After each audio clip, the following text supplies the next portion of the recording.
ஒருத்தர் ரொம்ப கவலையோடு உட்காந்துருந்தார். எதை பற்றி சார் கவலைப்படுறீங்கன்னு கேட்டோம். எதிர்காலத்தை பற்றி கவலைப்படுறேன்னார். ஏன்னு கேட்டோம். என்ன பண்ணுறதுன்னே தெரியல சார், எதிர்காலம் ஒரே இருட்டாக இருக்குது, பாதையே புரியலன்னார். இன்றைக்கி நம்ம இளைஞர்கள் பல பேருக்கு எதிர்காலம் இருட்டாக தான் தெரியுது. அவங்கெல்லாம் இந்த கதையை கொஞ்சம் கேட்கணும். ஒரு மலை அடிவாரத்தில் ஒரு சின்ன கிராமம். அந்த மலை ரொம்ப உயரமானது. அடர்த்தியாக செடி கொடிகள் மரங்கள் அதில் மண்டி கிடக்குது. பகல் வேளையில் இருட்டாக தான் இருக்கும், அவ்வளவு அடர்த்தி. அந்த மலை உச்சியில் ஒரு கோவில். நாள் ராத்திரியே புறப்பட்டாதான் காலையில் அந்த கோவிலுக்கு போய் சேர முடியும். கிராமத்து இளைஞன் ஒருத்தன் அந்த மலை உச்சிக்கு போக வேண்டியிருந்தது. கையில் ஒரு விளக்கை எடுத்துக்கிட்டு நாள் ராத்திரியே புறப்பட்டான். புறப்பட்டு போனவன் கிராமத்து எல்லையிலேயே நின்றுட்டான். ஏன் தெரியுமா? அவன் கையில் இருந்த விளக்கோட வெளிச்சம் 10 அடி தூரத்துக்கு தான் தெரியுது. அது வரைக்கும் தான் பாதை தெளிவாக இருக்குது. அதுக்கு அப்பால எல்லாம் ஒரே இருட்டாக இருக்குது, பாதை புரியல. இவன் யோசனை பண்ணி பார்த்தான். மனசுக்குள்ள ஒரு சந்தேகம். 10 அடி தூரம் தானே வெளிச்சம் தெரியுது, அப்படின்னா நாம் 10 அடி தூரம் தானே போக முடியும். அதுக்கு அந்தாண்ட ஒரே இருட்டாக இருக்குதே, அதில் எப்படி நாம் நடந்து போகிறது? நாம் ரொம்ப தூரம் நடந்து போய் ஆகணுமே. அப்படிப்பட்ட நினப்பெல்லாம் அவனுக்கு வந்துட்டுது. இதுதான் அவன் மனசில் ஏற்பட்ட தயக்கம். இப்படி யோசிச்சுக்கிட்டே அந்த இளம் ஆசாமி புறப்பட்ட இடத்துலயே நின்றுக்கிட்டு இருக்கிறான். அந்த சமயத்தில் ஒரு வயசான பெரியவர் அந்த பக்கமாக வந்தார். அவர் கையில் இதை விட சின்னதாக ஒரு விளக்கு வச்சுருந்தார். அது எப்படின்னா அது ஒரு 5 அடி தூரத்துக்கு தான் வெளிச்சம் காட்டுது. அவ்வளவு சின்ன விளக்கு. அவரும் மலை உச்சிக்கு போகிறதுக்காக தான் வந்துகிட்டு இருக்கிறார். அவரை பார்த்து இவன் கேட்டான், என்ன பெரியவரே, இவ்வளவு சின்ன விளக்கை வச்சுக்கிட்டு அவ்வளவு தூரத்துக்கு எப்படி மலையேற போகிறீங்க அப்படின்னு கேட்டான். நீ ஏன் இப்படி தயங்கிட்டே நிற்கிறேன்னு கேட்டார் பெரியவர். என்கிட்ட இருக்கிற விளக்கு 10 அடி தூரத்துக்கு தான் பாதையை காட்டுதுன்னா. இப்போ பெரியவர் சொன்னார், தம்பி, உன் கையில் இருக்கிற விளக்கு கொடுக்குற வெளிச்சத்தை வச்சு நீ முதல்ல 10 அடி தூரம் முன்னாடி போ. 10வது அடியில் போய் நின்றுக்கிட்டு பாரு, மறுபடியும் ஒரு 10 அடி தூரத்துக்கு பாதை தெரியும். இப்படி உன் கையில் இருக்கிற விளக்கு தொடர்ந்து வெளிச்சம் காட்டிக்கிட்டே இருக்கும். நீ முன்னேற முன்னேற அந்த வெளிச்சமும் முன்னேறும். அதனால் எத்தனை கிலோமீட்டர் தூரம் வேணும்னாலும் நீ இந்த 10 அடி தூரம் வெளிச்சத்தை வச்சுக்கிட்டே நீ போயிடலாம், புறப்படு அப்படின்னார். இப்போ தான் அந்த பெரியவர் சொன்னது இளைஞனுக்கு பளிச்சுன்னு புரிஞ்சுதான். உடனே உற்சாகமாக புறப்பட்டான், உச்சிக்கு போய் சேர்ந்தான். இந்த கதையிலேருந்து நாம் புரிஞ்சிக்க வேண்டியது என்ன தெரியுமா? நீண்ட கால திட்டம் ஒன்று போடும் பொழுது நமக்கு முன்னாடி இருக்கிறத மறந்துட்டு மனசை போட்டு குழப்பிக்க கூடாது. உங்கள் கையில் என்ன இருக்கோ அதுலேயே உங்கள் எதிர்காலம் மறைஞ்சிருக்குது. கண் முன்னாடி தெரியறத வச்சு ஆரம்பிங்க, போக போக வழி தானா புலப்படும் அப்படிங்கிறார் ஒரு பெரியவர். பெரிய பயணங்களையெல்லாம் இப்படி தான் நடத்த வேண்டியிருக்கும். ஒவ்வொரு அடியாக எடுத்து வச்சா ஓடி போய் சேர்ந்து விடலாம். மலைச்சி போய் நின்றுட்டா நின்றுக்கிட்டே இருக்க வேண்டியது தான். நம்ம ஆள்லாம் ரொம்ப மோசமாக இருக்கிறாங்க. ஒருத்தன் அப்படி தான் நீண்ட தூர பிரயாணம் ஒன்று புறப்பட்டான். ரயில் போய்கிட்டே இருந்தது. கொஞ்சம் தூரம் போச்சு, பாதி வழியில் கையில் வச்சுருந்த டிக்கெட்டை காற்றுல விட்டுட்டான். ஐயோ, என் டிக்கெட்டு போயிட்டுதே அப்படின்னு கத்த ஆரம்பிச்சுட்டான். பக்கத்தில் இருந்த பெரியவர் அவனை பார்த்து பரிதாபப்பட்டு, கவலைப்படாத தம்பி, போனால் போகுது, வேற டிக்கெட் வாங்கிக்கலாம் அப்படின்னு ஆறுதல் சொன்னார். அதுக்கு அவன் சொல்கிறான், சார், நான் அதுக்காக அழலை, அந்த டிக்கெட்டு கிடைச்சா தானே நான் எந்த ஊருக்கு போகணுங்கிறது எனக்கு தெரியும் அப்படிங்கிறான். ஒரு காடு, அங்கே புத்தர் அவர் பாட்டுக்கு நடந்து போய்கிட்டே இருக்கிறார். அவருக்கு பின்னாடி ஒரு குரங்கு, அதுவும் தொடர்ந்து வந்துக்கிட்டே இருக்குது. புத்தர் திரும்பி பார்த்தார். குரங்கு அப்படியே குதித்து உயர எழும்பி ஒரு கிளையில் போய் உக்காந்துது. ஏன் இப்படி பண்ணுறேன்னு கேட்டார் புத்தர். என்னை சாதாரணமாக நினைக்க வேணாம், நான் மகாமந்தி, என்னால் எல்லாம் முடியும், முடியாதுங்கிற வார்த்தையே என்னுடைய அகராதியில் கிடையாது, என்ன வேணும்னாலும் செய்வேன் அப்படின்னுது. அப்படின்னா ஒரு பந்தயம் வச்சுக்கலாமான்னாரு இவர். ஓ, வச்சுக்கலாமேன்னுது. வேற ஒன்றும் இல்லை, இப்போ நீ மேலே எழும்பி அந்த கிளையில் உட்காந்தது மாதிரி அங்கேருந்து தாவி என் உள்ளங்கையில் உட்காரணும், அவ்வளவுதான் அப்படின்னார். அப்படி உட்காந்துட்டா என்ன பரிசு அப்படின்னு கேட்டது அது. சொர்க்கத்தில் இருக்கிற மாமன்னன் மரகத சக்கரவர்த்தியை என்னோட இருக்கும்படியாக கூப்பிட்டுக்கிறேன்.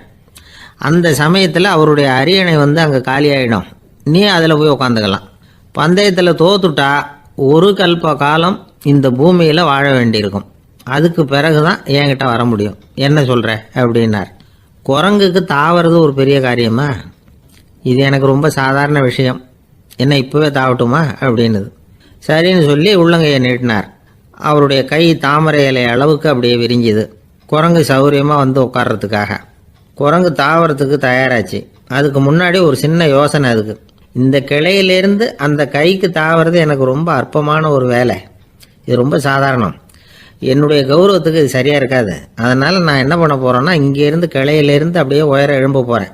எழும்பி மேல் உலகம் போய் அங்கே ஒரு சுற்றி விட்டு அதுக்கப்புறம் அங்கேருந்து நேராக வந்து இந்த கையில் உட்கார போகிறேன் அப்படின்னு நினச்சது. என்ன யோசிக்கிற அப்படின்னார் புத்தர். ஒன்றும் இல்லை, இந்த பாயிரம் பார் அப்படின்னு சொல்லி தாவி உயர போயிட்டுது. கொஞ்ச நேரத்தில் வான உலகத்துக்கே போய் சேர்ந்துட்டுது. அங்கே போய் பார்த்தா அங்கே ஒரு 5 பளிங்கு தூண்கள் இளம் சிவப்பு நிறத்தில் நின்றுக்கிட்டு இருக்குது. குரங்கு நினச்சிக்கிட்டுது, புத்தர்கிட்ட போய் இந்த பளிங்கு தூண்களை பார்த்தோம்னு சொன்னால் அப்படியே திகைச்சு போயிடுவார். இந்த தூணில் ஏதாவது அடையாளம் செஞ்சுட்டு போகணும் அப்படின்னு அந்த இடத்துல மிதந்துக்கிட்டே நினச்சிது. உடனே ஒரு தூணில் எழுதிச்சு. என்ன எழுதிச்சுன்னா, ஒரு மகா ஞானி இங்கே வந்துட்டு போகிறார் அப்படின்னு எழுதிச்சு. எழுதிவிட்டு அப்படியே கீழே தாவி வந்து புத்தரோட உள்ளங்கையில் உட்காந்துது. எப்படி பார்த்தீங்களா என்னுடைய வேலை? வான உலகத்துக்கே போய் அங்கே இருக்கிற 5 பளிங்கு தூண்களை பார்த்துட்டு அதில் நான் வந்த விவரத்தை எழுதி வச்சுட்டு அதுக்கப்புறம் இங்கே வந்திருக்கிறேன் அப்படின்னுது ரொம்ப பெருமையாக. அப்படியா அப்படின்னார் புத்தர். ஆமாம், சந்தேகமாக இருந்தால் வாங்க, அழைச்சிட்டு போய் காட்டுறேன் அப்படின்னுது அந்த குரங்கு. அதுக்கு தேவையில்லை, அப்படியே கொஞ்சம் கீழே குனிஞ்சு பார் தெரியும் அப்படின்னார் புத்தர். அங்கே பார்த்தா புத்தரோட உள்ளங்கை தெரிஞ்சுது. நல்லா உத்து பார்த்துது. அவரோட ஒரு விரலில் அது எழுதிய வாசகம் தெரிஞ்சுது. குரங்கு யோசனை பண்ணிச்சு, அப்படின்னா வானத்தில் நான் பார்த்தது புத்தரோட விரல்களா அப்படின்னு யோசிச்சுது. இதை புரிஞ்சுக்கிட்ட உடனே அந்த குரங்கோட கர்வம் அழிஞ்சு போச்சான். நம்ம மனசு தான் இந்த குரங்கு. மனம்ங்கிறதும் ஆணவம்ங்கிறதும் ஒரு நாணயத்தின் 2 பக்கங்கள். மனம் உள்ளவரை ஆணவமும் இருக்கும். மனம் அழிஞ்சாதான் ஆணவம் அழியும். மனம் அழிய வேண்டும் அப்படின்னு பெரியவங்க சொல்கிறது இந்த அர்த்தத்தில் தான். நம்ம ஆளுங்க சவால் விடுறதெல்லாம் வேறு மாதிரி. ஒருத்தன் ஒரு வாய்க்காலை தாண்டுறேன்னு பந்தயம் கட்டி தாண்ட முடியாமல் வாய்க்காலில் விழுந்து காலை உடச்சிக்கிட்டு கட்டு போட்டுக்கிட்டு வந்தான். ஏன்டா அப்படின்னு கேட்டாங்க. நான் பந்தயம் கட்டின நேரம் சரியில்லை அப்படின்னா. எப்படிறான்னு கேட்டிருக்காங்க. வாய்க்காலில் தண்ணி இருக்கிற நேரமாக பார்த்து பந்தயம் கட்டியிருக்கணும் அப்படின்னானா. ஒரு ஊரில் ஒரு ஆள் இருந்தான். அவனுக்கு ஒரே ஒரு மகள். அவளை நல்ல இடத்துல கட்டி கொடுக்கணும்னு ஆசைப்பட்டான். அதுக்காக மாப்பிள்ளை தேடிக்கிட்டு இருந்தான். அவன் கொஞ்சம் வசதியான ஆள். அதனால் நிறைய பேர் வந்தாங்க. இருந்தாலும் ஒரு நல்ல குணமுள்ள மாப்பிள்ளையாக இருக்கணும் அவன் எதிர்பார்த்தான். அப்படி இருக்கணும்னு தொடர்ந்து முயற்சி பண்ணான். கடைசியாக ஒரு 3 பேர் கிடைச்சாங்க. அந்த 3 பேரில் யாரை தேர்ந்தெடுக்கிறது, இதுதான் அவனுக்கு வந்த குழப்பம். இந்த நிலைமையில் ஒரு பெரியவரை தேடி போனான். அவர்கிட்ட தன்னுடைய பிரச்சனையை சொன்னான். அவர் கொஞ்சம் யோசனை பண்ணார். அதுக்கப்புறம் 3 பேரையும் கூப்பிட்டார். இதை பாருங்கப்பா, உங்கள் 3 பேருக்கும் 3 மாத கால அவகாசம் தர்றேன். நீங்கள் இப்போ போகலாம். 3 மாதம் கழித்து திரும்பி வரலாம். அப்படி வரும்பொழுது இந்த 3 மாத காலத்தில் நீங்கள் செஞ்ச நல்ல காரியம் ஏதாவது ஒன்று சொல்லணும். அதை வச்சு உங்களில் ஒருத்தரை நாங்கள் வந்து தேர்ந்தெடுத்துக்கிறோம் அப்படின்னு சொன்னாராம். 3 பேரும் சரின்னு சொல்லிவிட்டு திரும்பி போயிட்டாங்க. 3 மாதம் ஆச்சு. அதுக்கப்புறம் ஒரு நாள் திரும்பி வந்தாங்க. அவர் அவங்கள கூப்பிட்டு உட்கார வச்சார். அப்புறம் கேட்டார், இப்போ சொல்லுங்கள், இந்த 3 மாத காலத்தில் நீங்கள் செஞ்சுருக்கிற ஏதாவது ஒரு நல்ல காரியத்தை சொல்லுங்க அப்படின்னார். முதல்ல ஒருத்தன் எழுந்திரிச்சு நின்னான். ஐயா, எங்கள் அப்பா இறந்த பிறகு அவரோட கணக்கு வழக்குகளை எடுத்து பார்த்துக்கிட்டு இருந்தேன். அவர் ஒரு வியாபாரிகிட்ட 10,000 ரூபா கடன் வாங்கியிருக்கிறதாக எழுதியிருந்தார். அந்த வியாபாரியும் இப்போ உயிரோடு இல்லை. இருந்தாலும் அந்த வியாபாரியோட மகனை தேடி கண்டுபிடிச்சேன். கணக்கு புத்தகத்தை காட்டினேன். எங்கள் அப்பா உங்கள் அப்பா கிட்ட 10,000 ரூபா கடன் வாங்கியிருக்கிறதாக இதை எழுதியிருக்கிறார். அதனால் அதை திருப்பி கொடுக்கறதுக்காக வந்திருக்கிறேன். இந்தாங்க அந்த பணம் அப்படின்னு சொல்லி கொடுத்துட்டு வந்துட்டேன் அப்படின்னு நானும். இதை பெரியவர் கவனமாக கேட்டுக்கிட்டார். அதுக்கப்புறம் 2வது இளைஞன் எழுந்திரிச்சான். ஐயா, நான் போன மாதம் ஒரு நாள் ராத்திரி வேளையில் ஒரு காட்டுப்பாதை வழியாக எங்கள் ஊருக்கு போய்கிட்டு இருந்தேன். அந்த சமயத்தில் அந்த வழியாக வந்துக்கிட்டு இருந்த ஒரு வழிப்போக்கர்கிட்ட 4-5 திருடர்கள் வம்பு வளர்த்து அவர்கிட்ட இருந்த பொருளை எல்லாம் கொள்ளையடிச்சிக்கிட்டு இருந்தாங்க. நான் உடனே ஒரு குச்சியை எடுத்துகிட்டு ஓடினேன். அந்த திருடர்களை அடித்து விரட்டினேன். பொருளை எல்லாம் மீட்டு அந்த வழிப்போக்கர்கிட்ட ஒப்படைச்சேன். அவரை பத்திரமா அழைச்சிட்டு போய் அவர் வீட்டில் விட்டுட்டு வந்தேன் அப்படின்னு நானும். இதையும் பெரியவர் கவனமாக கேட்டுக்கிட்டார். அடுத்தபடியாக 3வது இளைஞன் எழுந்திரிச்சான். ஐயா, போன மாதம் ஒரு நாள் நான் ஒரு மலைப்பாதை வழியாக போய்கிட்டு இருந்தேன். மலைப்பாதை விளிம்பில் ஒரு மதகு கட்டை, அது மேலே ஒரு ஆள் படுத்து தூங்கிட்டு இருந்தான். அந்த பக்கம் தவறி உருண்டு விழுந்திருந்தான்னா அதில் பாதாளம். அது மலையடி வாரத்தில் போய் தான் விழணும். அவ்வளவு பள்ளம். அது தெரியாமல் அவன் பாட்டுக்கு தூங்கிட்டு இருந்தான். நான் உடனே அவன்கிட்ட ஓடி போய் குனிஞ்சு அவன் முகத்தை பார்த்தேன். அப்போ தான் புரிஞ்சுது, அவன் ஏற்கனவே எனக்கு தெரியும். அவனை எனக்கு நிறைய கெடுதல் பண்ணியிருக்கிறான், இடைஞ்சல் கொடுத்தவன். இருந்தாலும் ஐயோ பாவம்னு நினச்சி அவனை எழுப்பி பாதுகாப்பாக வேற ஒரு இடத்துல படுக்க வச்சுட்டு வந்தேன் அப்படின்னு நானா. பெரியவர் இதையும் கேட்டுக்கிட்டார். அதுக்கப்புறம் அவங்க 3 பேரையும் பார்த்து, நீங்கள் போகலாம், நாங்கள் யோசித்து முடிவு பண்ணி உங்களுக்கு சொல்லி அனுப்புகிறோம் அப்படின்னாராம். அந்த இளைஞர்கள் புறப்பட்டு போயிட்டாங்க. அதுக்கப்புறம் அந்த பெண்ணோட அப்பாவை பார்த்து சொன்னார், இந்த 3 பேருமே நல்ல பிள்ளைங்க தான், அதில் ஒன்றும் சந்தேகம் இல்லை. இருந்தாலும் இந்த 3 பேர் செஞ்ச செயல்களையும் ஒப்பிட்டு பார்க்க வேண்டியிருக்கு. முதல் இளைஞன் நேர்மைக்கு எடுத்துக்காட்டாக விளங்குறான். இந்த காலத்தில் இது மாதிரி இளைஞர்களை பார்க்கறது ரொம்ப கஷ்டம்தான். இருந்தாலும் அவன் கடமையை தான் செஞ்சான். 2வது இளைஞன் நல்ல வீரன், தைரியசாலி. ஒரு வீரன் எதை செய்யணுமோ அதைத்தான் இவன் செஞ்சான். இவன் ஒரு லட்சிய மனிதன். 3வது இளைஞன் தன்னுடைய பகைவனுக்கே உதவி செஞ்சிருக்கான். அவன் உயிரை காப்பாற்றியிருக்கிறான். பகைவனுக்கு அருள்வதுங்கிறது ஒரு சாதாரண மனுஷனால் செய்யக்கூடிய காரியம் இல்லை. பகையை மறக்கிறதும் பகைவனுக்கு அருள்வதும் தெய்வீக பண்புகள். அதனால் இவனையே உன்னுடைய மகளுக்கு ஏற்ற மாப்பிள்ளையா தேர்ந்தெடுக்கலாம் அப்படின்னு சொன்னாங்களாம். ஒரு நல்ல நாளில் அவங்களுக்கு திருமணம் நல்ல விதமாக நடந்து முடிஞ்சுதான். இது சுவாமி சின்மயானந்தர் சொல்லியிருக்கிற ஒரு கதை. இதிலேருந்து நாம் புரிந்து கொள்ள வேண்டிய ஒரு கருத்து, நமக்கு கெடுதல் பண்ணவங்களுக்கும் நாம் நல்லது செய்யணும். ஆனால் நடைமுறையில் அப்படி நம்மளால் செய்ய முடியறதில்ல. அதுதான் சிக்கல். நம்மால் ஒருத்தங்கிட்ட கேட்டேன், ஏண்டா உன்னுடைய பகைவன் ஒருத்தன் அது மாதிரி ஒரு மலைப்பாத மதகு கட்டையில் படுத்திருந்தா உடனே நீ என்ன நினைப்ப அப்படின்னு கேட்டோம். இது ஒரு அருமையான சந்தர்ப்பம்னு நினைப்பேன் அப்படின்னா. எதுக்குன்னு கேட்டோம். அவனை அந்த பக்கமாக உருட்டி கீழே தள்ளுறதுக்கு அப்படின்னா. ஒரு ஊரில் ஒரு ஞானி இருக்கிறார், ரொம்ப பெரிய ஞானி, ரொம்ப வயசாயிட்டுது. கடைசி காலத்தில் அவர்கிட்ட சில பேர் வந்தாங்க. உங்கள் குரு யார் அப்படின்னு கேட்டாங்க. அவர் நிமிர்ந்து பார்த்தார். எனக்கு ஆயிரக்கணக்கான குருமார்கள் உண்டு, அவங்க பேரெல்லாம் சொல்லணும்னா இந்த காலம் பத்தாது. ஆனால் முக்கியமான ஒரு 3 பேரை பற்றி மட்டும் உங்களுக்கு சொல்கிறேன் அப்படின்னாராம். அப்புறம் சொன்னார், அந்த 3 பேரில் ஒருத்தன் ஒரு திருடன். ஒரு சமயம் ஒரு பாலைவனம் வழியாக நான் போய்கிட்டு இருந்தேன். அப்போது வழி தவறி போய் ஒரு கிராமத்துக்கு போயிட்டேன். அது இருட்டு நேரம், நடு ராத்திரி, ஊரே உறங்கி போச்சு. அந்த நேரத்தில் ஒரு ஆள் மட்டும் ஒரு வீட்டு சுவத்தில் ஏதோ பண்ணி உள்ளே நுழையிறதுக்கு முயற்சி பண்ணிகிட்டு இருக்கிறான். அவங்கிட்ட போய் நான் இன்னைக்கு இங்கே எங்கே தங்க முடியும் அப்படின்னு கேட்டேன். அதுக்கு அவன், இந்த ராத்திரி வேளையில் அது ரொம்ப சிரமம், ஒரு திருடனோட உங்களால் தங்க முடியும்னா நீங்கள் என்னோட தங்கலாம் அப்படின்னா. நான் அவங்க கூட 1 மாதம் தங்கியிருந்தேன். ஒவ்வொரு நாள் ராத்திரியும் இப்போ நான் என்னுடைய வேலைக்கு போகிறேன், நீங்கள் ஓய்வு எடுத்துக்கோங்க அப்படின்னு சொல்லிவிட்டு போவான். அவன் திரும்பி வந்த உடனே உனக்கு ஏதாவது கிடைச்சிதான்னு நான் கேட்பேன். அதுக்கு அவன், இன்னைக்கு ராத்திரி ஒன்றும் இல்லை, நாளைக்கு மறுபடியும் முயற்சி பண்ணுவேன் அப்படின்பா. எப்பவும் அவன் நம்பிக்கை இழந்ததே கிடையாது, எப்பவும் சந்தோஷமாகவே இருப்பான். நானும் ரொம்ப காலமாக தியானம் பண்ணிக்கிட்டே இருந்தேன், ஒன்றுமே நடக்கலை. ஆனால் நான் என்ன பண்ணேன் தெரியுமா, மனசு வருத்தப்படும், நம்பிக்கை இழந்துருவேன். அப்போல்லாம் அந்த திருடனுடைய விடாமுயற்சி தான் ஞாபகத்துக்கு வரும். அதனால் அந்த திருடன் எனக்கு ஒரு குரு. என்னுடைய 2வது குரு யாருன்னா அது ஒரு நாய். இது எப்படின்னா, ஒரு சமயம் எனக்கு ரொம்ப தாகமாக இருந்தது. ஒரு நதியை நோக்கி போய்கிட்டு இருந்தேன். அப்போ ஒரு நாயும் வந்தது. அதுக்கும் தாகம். ஓடி ஆற்றை பார்த்தது. அதோட நிழல் ஆற்றுல தெரிஞ்சது. அதை பார்த்ததும் பயந்துட்டுது. அதாவது அது தன்னுடைய சொந்த உருவத்தையே கண்டு பயந்தது. அதை பார்த்து குறைக்குது, திரும்பி ஓடிச்சு. ஆனால் அதுக்கு தாகம் அதிகமாக இருந்ததுனால அது மறுபடியும் திரும்பி வந்தது. பார்த்தா மறுபடியும் தண்ணியில் நாயோட உருவம் தெரியுது. இப்படி சில தடவை பண்ணிச்சு. இருந்தாலும் கடைசியில் தண்ணியில் குதிச்சுட்டுது துணிஞ்சி. இப்படி குதித்த உடனே அதோட உருவமும் மறைஞ்சுட்டுது.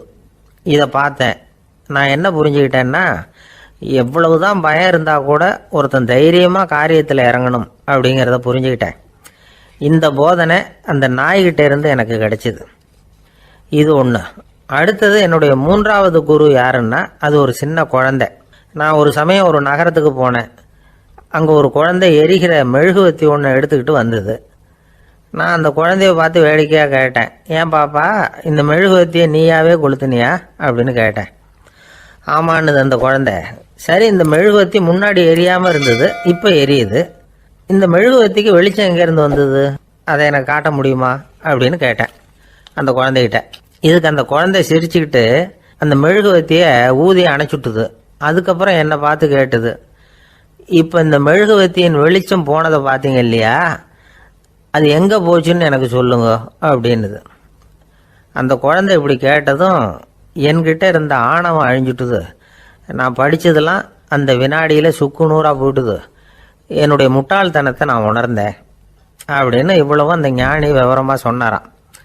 அதனால் நாம் இன்னார்கிட்டே இருந்து தான் இதை கற்றுக்கணுங்கிறது இல்லை, யாருக்கிட்டே இருந்தும் எதையும் கற்றுக்கலாம்.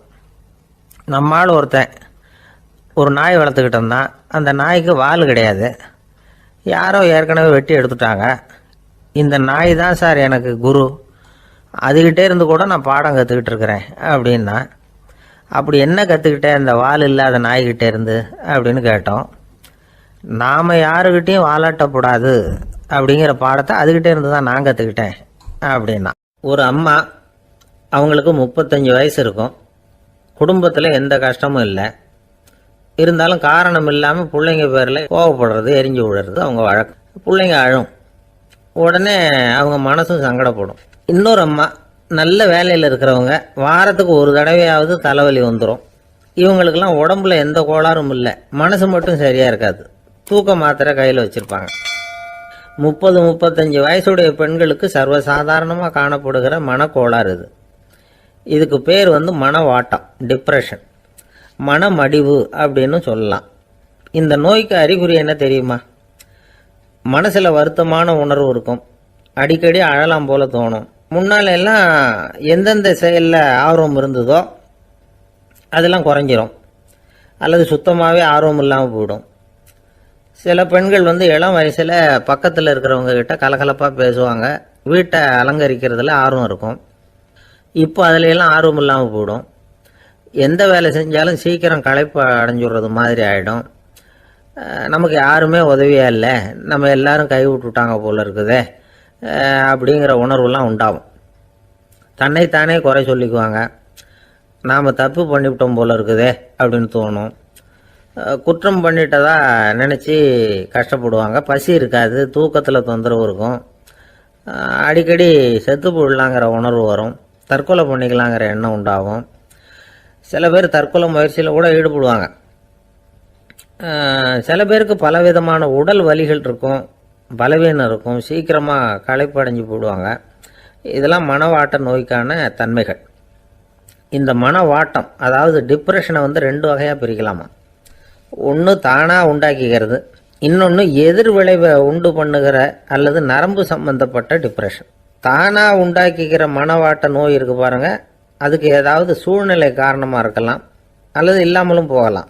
மூளையில் டொப்பாமைன் அல்லது செரட்டோனின் இதோட அளவு குறையும் பொழுது இந்த டிப்ரெஷன் உண்டாகுது. இதுக்கு ஓரளவு பிறவி காரணங்கள் கூட இருக்கலாம். குடும்பத்தில் வேற சிலருக்கும் வரலாம். பாதிக்கப்பட்ட பெண்ணை பார்க்கறதுக்கு பலவீனமாக தெரியும், கடுமையான குற்ற உணர்வு இருக்கும், தனியாக இருக்கிறதுக்கு ஆசைப்படுவாங்க, நடு ராத்திரியில் எழுந்திரிச்சு உட்காந்து கஷ்டப்பட்டுக்கிட்டு இருப்பாங்க, கொடூரமான முறையில் தற்கொலை பண்ணிக்க முயற்சி பண்ணுவாங்க, தீ வச்சுக்கிறது, அமிலத்தை குடிக்கிறது, தூக்கில் தொங்குறது. இப்படி தானாக வரவழைச்சிக்கிற மனவாட்ட நோய் மறையக்கூடிய நோய். ஒரு தடவை வந்தால் 3லேருந்து 6 மாதம் வரைக்கும் நீடிக்கும். இடைப்பட்ட காலங்களில் நோயாளி இயல்பாக இருப்பார். எதிர் விளைவை உண்டு பண்ணுகிற அல்லது நரம்பு சம்பந்தப்பட்ட மனவாட்ட நோய் எப்படின்னா, கணவன் மனைவி, மாமியார் மருமகள், இப்படிப்பட்ட உறவு முறை பிரச்சனைகள், தோல்விகள், எரிச்சல்கள், ஆபீஸ் பிரச்சனை, இப்படிப்பட்ட சூழ்நிலையால் உண்டாகிறது. எல்லாத்துக்கும் மருந்து இருக்குது, மார்க்கம் இருக்குது, கவலைப்பட வேண்டியதில்லை, தைரியமாக இருக்கணும். உளவியல் மருத்துவம் இதுக்கு ரொம்ப உபயோகமாக இருக்கும். சில பெண்களை பாருங்கள், அவங்க எதுக்கும் அலட்டிக்கிறது இல்லை. ஒரு அம்மா அப்படி தான் தன்னுடைய கணவனை அழைச்சிக்கிட்டு ஒரு மனநோய் மருத்துவர்கிட்ட வந்தாங்க. டாக்டர், எங்கள் வீட்டுக்காரர் திடீர்னு ஒரு மாதிரி ஆயிட்டார், வித்தியாசமாக நடந்துகிறார். எப்படின்னா, இவர் தன்னையே ஒரு ஒட்டடை பூச்சியாக நினச்சிக்கிட்டு இருக்கிறார். அப்படி நினச்சிக்கிட்டு தன்னுடைய தலையாலேயே வீட்டில் உள்ள ஒட்டடையெல்லாம் தொடச்சிக்கிட்டு இருக்கிறார் அப்படின்னாங்க. எவ்வளவு நாளாக அப்படி இருக்குதுன்னு கேட்டார் டாக்டர். 1 வாரமாக அப்படி இருக்குது அப்படின்னாங்க அந்த அம்மா. அப்படின்னா முன்னாடியே ஏன் அழைச்சிட்டு வரல அப்படின்னு கேட்டார் டாக்டர். வீடு பூரா சுத்தமாகட்டுமேனு பார்த்துக்கிட்டு இருந்தேன் டாக்டர் அப்படின்னாங்களாம் அந்த அம்மா. ஒரே ஒரு ஊரில் ஒரு பாதிரியார் இருந்தார். ரொம்ப நாள் சந்தோஷமாக வாழ்ந்தார். ஒரு நாள் அவர் மடத்து சமையல் அறையில் பாத்திரங்களை கழுவி துலக்கி சுத்தப்படுத்திக்கிட்டு இருந்தார். அந்த சமயத்தில் ஒரு தேவதூதன் அவர் முன்னாடி வந்து நின்னான். இவர் நிமிர்ந்து பார்த்தார். ஆண்டவர் என்னை உங்ககிட்ட அனுப்பியிருக்கிறார், பரலோகத்தில் வாசம் செய்யறதுக்கு உங்களுக்கு நேரம் வந்துட்டுது அப்படின்னு அந்த ஆள். ஆண்டவருக்கு என்னோட ஞாபகம் வந்ததுக்கு நன்றி. ஆனாலும் இப்போ இங்கே நீயே பாரு, எவ்வளவு பாண்டங்கள் பாக்கி இருக்கு, இவ்வளவையும் நான் சுத்தப்படுத்த வேண்டியிருக்கு. நான் நன்றி கெட்டவனாக இருக்க விரும்பலை. இந்த பணியை முடிக்கிற வரைக்கும் என்னுடைய பரலோக வாழ்வை தள்ளி வைக்க முடியுமா? நீ என்ன நினைக்கிற அப்படின்னு கேட்டார். தேவதூதன் தனக்கே உரிய விவேகத்தோட அன்போட பாதிரியாரை பார்த்தான். சரி, என்ன செய்யலாம்ங்கிறத அப்புறம் சொல்கிறேன் அப்படின்னு சொல்லிவிட்டு புறப்பட்டு போயிட்டான். ஒரு நாள் அந்த பாதிரியார் தோட்டத்தில் உள்ள களைகளை எல்லாம் ஒரு களை கொத்தியால் கொத்தி களை எடுத்துக்கிட்டு இருக்கிறார். அந்த சமயத்தில் இந்த தேவதூதன் மறுபடியும் அவர் முன்னாடி நிற்கிறான். பாதிரியார் பார்த்தார். இதை பாரு, இந்த தோட்டம் பூராவும் எவ்வளவு களை மண்டி கிடக்கு, பரலோகம் கொஞ்ச காலம் எனக்காக பொறுத்திருக்கலாம்னு நீ நினைக்கிறியா அப்படின்னு கேட்டார். தேவதூதன் சிரிச்சுக்கிட்டே மறுபடியும் மறைஞ்சிட்டான். மறுபடியும் அவர் களை எடுக்கிறது, தானிய களஞ்சியத்துக்கு வர்ணம் பூசுறது, இப்படிப்பட்ட வேலைகளில் ஈடுபட்டிருக்கார். இன்னொரு நாள் ஒரு மருத்துவமனையில் நோயாளிகளை கவனிச்சுக்கிட்டு ரொம்ப தீவிரமாக இருக்கிறார் அந்த பாதிரியார். ஒரு நோயாளியோட தாகத்துக்கு தண்ணீர் கொடுத்துட்டு நிமிர்ந்து பார்க்குறப்போ தேவதூதன் மறுபடியும் அவர் முன்னாடி நிற்கிறான். இந்த தடவை பாதிரியார் தன்னலமற்றவராக பேரன்பை காட்டக்கூடிய வகையில் தன்னுடைய 2 கைகளையும் உயர்த்தியபடி தேவதூதனின் கவனத்தை பிணியால் வாடக்கூடிய நோயாளிகளின் பக்கம் திருப்பினாராம். தேவதூதன் ஒன்றும் சொல்லலை, மறைஞ்சிட்டான். அன்னைக்கு சாயந்தரம் பாதிரியார் மடத்தில் உள்ள தன்னுடைய அறைக்கு போய் இளைப்பாறினார். யோசிச்சு பார்த்தார். தேவதூதனையும் தேவதூதனின் விருப்பத்தையும் பல நாள் தள்ளி போட்டு வந்ததையும் அவர் ரொம்ப நினச்சி பார்த்தார். திடீர்னு தான் முதுமை அடைகிறதையும் சோர்வு அடைகிறதையும் உணர்ந்தார். ஆண்டவரை நினைச்சார். ஆண்டவரே, உம்முடைய தூதனை மறுபடியும் என்கிட்ட அனுப்புனா நான் சந்திக்கிறதுக்கு ஆவலாக இருக்கேன் அப்படின்னு சொல்கிறப்பவே தேவதூதன் பக்கத்தில் நின்னான். பாதிரியார் நிமிர்ந்து பார்த்தார். நீ இப்போவே என்னை அழைச்சிக்கிட்டு போக விரும்பினா நான் பரலோகத்துக்கு வர்றதுக்கு தயாராக இருக்கேன்னார். தேவதூதன் அந்த பாதிரியாரை அன்போடவும் விவேகத்தோடவும் பார்த்து, நீங்கள் என் கூட பரலோகத்துக்கு வர்ற தயாராக இருக்கிறதா சொல்கிறீங்க, ஆனால் நீங்கள் இது வரைக்கும் வேற எங்கே இருந்ததா நினைக்கிறீங்க அப்படின்னு நானும். அப்படின்னா இது வரைக்கும் இருந்த இடம் தான் பரலோகம் அப்படிங்கிறத உணர்த்தியிருக்கிறான். பரலோகம்னா என்னன்னு புரிஞ்சுக்கிறதுக்கு இந்த சம்பவம் நமக்கு உதவியாக இருக்குது. தொண்டு செய்கிறத விட பெரிய செயல் வேற எதுவும் இருக்க முடியாது. அது நம்ம மனசுக்கு கொடுக்குற சுகத்தை வேற எதுவும் கொடுக்க முடியாது. நாம் தொண்டு செய்கிற இடம் தான் அந்த புண்ணிய இடம். ஆனால் இந்த காலத்துல எல்லாம் நாம் தொண்டு செய்யணும்னு நினச்சி ஏதாவது ஆரம்பித்தா கூட அதை ஒரு மாதிரியாக சுற்றி நின்று வேடிக்கை பார்க்க ஆரம்பிச்சிடுறாங்க. ஒரு பெரியவர் அப்படித்தான் ஒரு தொண்டு செஞ்சுக்கிட்டு இருந்தார். ஒரு கோவில் கட்டிக்கிட்டு இருந்தாங்க. அதில் ஒரு இடத்துல ஒரு பலகையை வச்சு ஆணி அடிக்கிற வேலையை செஞ்சுக்கிட்டு இருந்தார் அந்த பெரியவர். ஒரு சின்ன பையன் அதை ரொம்ப ஊக்கமாக அக்கறையாக கவனிச்சுக்கிட்டு இருந்தான். பெரியவர் இதை கவனித்தார். என்னப்பா பார்க்குற, உனக்கும் இது மாதிரி தொண்டு செய்யணும்னு ஆசையாக இருக்கா அப்படின்னு கேட்டார். அதுக்கு அந்த பையன் சொல்கிறான், அப்படி இல்லைங்க, நீங்கள் ஆணி அடிக்கிறப்போ கையில் சுத்தியால் அடிச்சுக்கிட்டா எப்படி துடிப்பீங்க, எப்படி கத்துவீங்கன்னு தெரிஞ்சுக்கிறதுக்காக அதை பார்க்கணும்னு ஆசை, அதுக்காக தான் காத்துக்கிட்டு இருக்கேன் அப்படின்னு நானும். ஒரு நண்பர் யாருக்கோ ஃபோன் பண்ணிக்கிட்டு இருந்தார். அவர் பேசி முடிச்சதும் நான் அவரை பார்த்து, இப்போ ஃபோன் பண்ணீங்களே அந்த ஃபோன் நம்பர் என்ன அப்படின்னு கேட்டேன். அவர் தலையை சொரிஞ்சுக்கிட்டார். ஞாபகம் வரலன்னார். சரி சார், அதை விடுங்க, உங்கள் மனைவி பேர் என்ன அப்படின்னு கேட்டேன். மாலதின்னார்.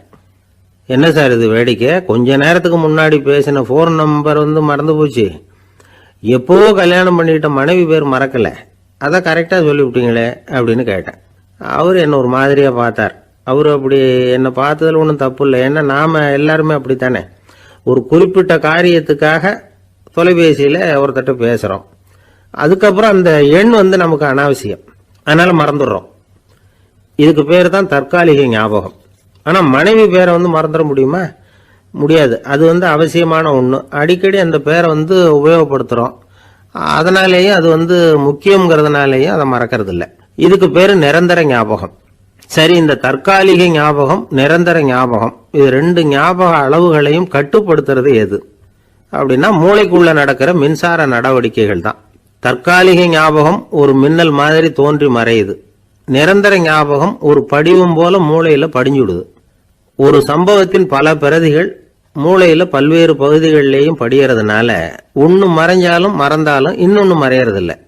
இப்படிப்பட்ட நிலைமையில தான் தொண்டையில இருக்கு வாயில வரமாட்டேங்குது சார் அப்படிமா. ஒருத்தருக்கு எந்த துறையில ஆர்வமும் ஈடுபாடும் அதிகமோ அது சம்பந்தமான ஞாபக சக்தி அதிகமா இருக்கும். தொழிலை விரும்புகிற ஒரு டெலிபோன் ஆபரேட்டருக்கு எண்கள்லாம் நல்ல ஞாபகம் இருக்கும்.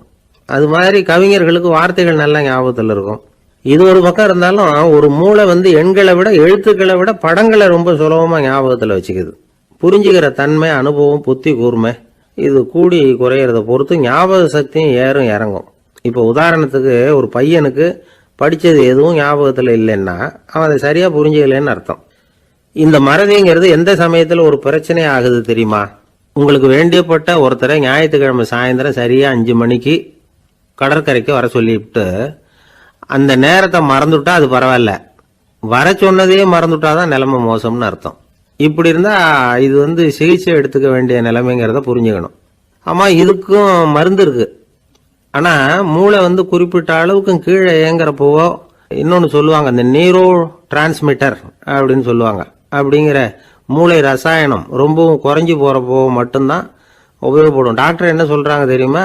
மூளையை பொறுத்த வரைக்கும் அதுல ஞாபக சக்தி அதிகமா உள்ள மூளை, மறதி உள்ள மூளை அப்படின்னு ஒன்றும் கிடையாது அப்படிங்கிறாங்க. நினைவு வச்சுக்கிறதுக்கு பயிற்சி அளிக்கப்பட்ட மூளை, பயிற்சியற்ற மூளை அப்படின்னு வேணும்னா சொல்லலாம் அப்படின்னு சொல்றாங்க. அதனால நம்ம ஞாபக சக்திங்கிறது நம்ம கிட்ட இருக்கிற பயிற்சி, முயற்சி இதை பொறுத்து தான் அமையும். ஒருத்தர் ஒரு பென்சிலை எங்கேயோ வச்சுக்கிட்டு தேடிக்கிட்டு இருந்தார். அப்புறம் என்னமோ தீவிரமா யோசனை பண்ணி அதை ஞாபகப்படுத்தி பார்த்துக்கிட்டு இருந்தாராம். எதிரில் உட்கார்ந்து இருந்தவர் சொன்னார், பென்சிலை தானே தேடிட்டு இருக்கீங்க, அது உங்க வலது காதில் இருக்குது சார் அப்படின்னாராம் அவரு. இதுக்கு அவரு சொல்லியிருக்காரு, பென்சிலை வலது காதில் தான் வச்சிருக்கேங்கிறது எனக்கு நல்லா ஞாபகம் இருக்கு, ஆனா எது வலது காதுங்கிறது தான் மறந்து போச்சு அப்படின்னாராம். அவர் அதை தான் யோசிச்சுட்டு இருந்திருக்கிறார். ஒருத்தர் சிகரெட்டும் கையுமா வந்தார். சார், இந்த புகைப்பிடிக்கிற பழக்கத்தை நிறுத்தி போடணும்னு தான் பார்க்கறேன், முடியலன்னார். புகைப்பிடிக்கிறத நிறுத்துறது ரொம்ப சுலபம் சார் அப்படின்னார் இன்னொருத்தர். எப்படி சொல்றீங்கன்னு கேட்டார் அவர். நான் கூட ஏற்கனவே 10 தடவை அந்த பழக்கத்தை நிறுத்தி இருக்கிறேன் சார் அப்படின்னார் இவர். இதுலேருந்து என்ன தெரியுது? புகைப்பழக்கத்தை திடீர்னு விட்டு விடுறதுங்கிறது ரொம்ப கஷ்டம்னு தெரியுது. இருந்தாலும் இது சம்பந்தமான ஆராய்ச்சி, அனுபவம் இது ரெண்டையும் அடிப்படையாக வச்சு சில வழிமுறைகளை சொல்கிறாங்க. அதாவது புகைப்பிடிக்கிறத நிறுத்துறதுக்கு 10 வழிகள் உண்டு அப்படின்னு சொல்கிறாங்க. அது என்னங்கிறத தெரிஞ்சுக்கிட்டா உபயோகப்படுதான்னு பார்க்கலாமே.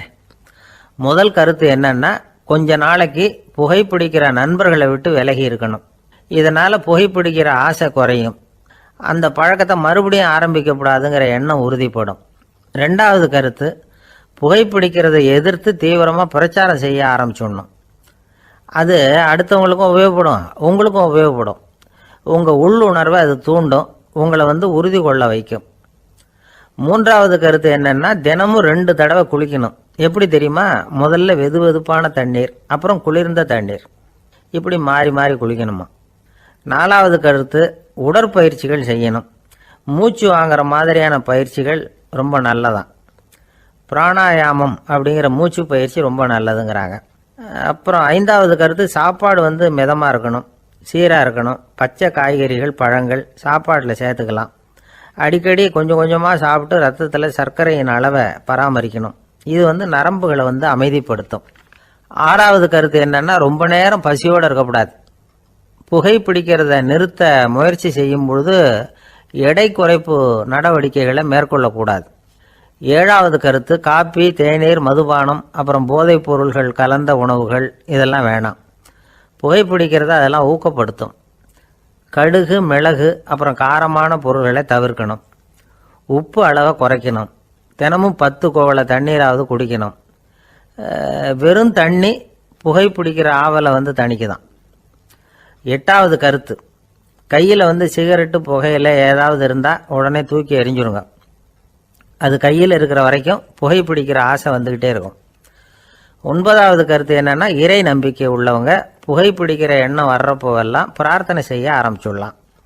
10வது கருத்து, உங்களுக்கு ரொம்பவும் வேண்டியவங்க யாரோ அவங்கக்கிட்ட எல்லாம் நீங்கள் புகைப்பிடிக்கிறத நிறுத்தி விட்டதா சொல்லிவிடுங்க. இந்த 10 வழிகளையும் கடைபிடிக்க ஆரம்பிச்சுட்டா புகைப்பிடிக்கும் பழக்கத்தை நிறுத்தி விடலாம் அப்படின்னு சொல்றாங்க அனுபவப்பட்டவங்க. முயற்சி பண்ணி பார்க்கலாம். ஒரு முக்கியமான இடத்துல நின்றுகிட்டு இருந்தார் ஒருத்தர். அங்க வந்த இன்னொருத்தர், ஏன் சார் இந்த இடத்துல சிகரெட் பிடிக்கலாமா அப்படின்னு அனுமதி கேட்டார். இந்த இடத்துல சிகரெட் பிடிக்க கூடாதுங்க அப்படின்னாரு இவர். நீங்க இப்படி சொல்றீங்க, ஆனா இந்த இடத்துல கீழே நிறைய சிகரெட் துண்டுகள் கிடக்குதே, அவங்கெல்லாம் யாரு? அவங்கெல்லாம் உங்க மாதிரி என்கிட்ட அனுமதி கேட்காதவங்க அப்படின்னாராம் இவர்.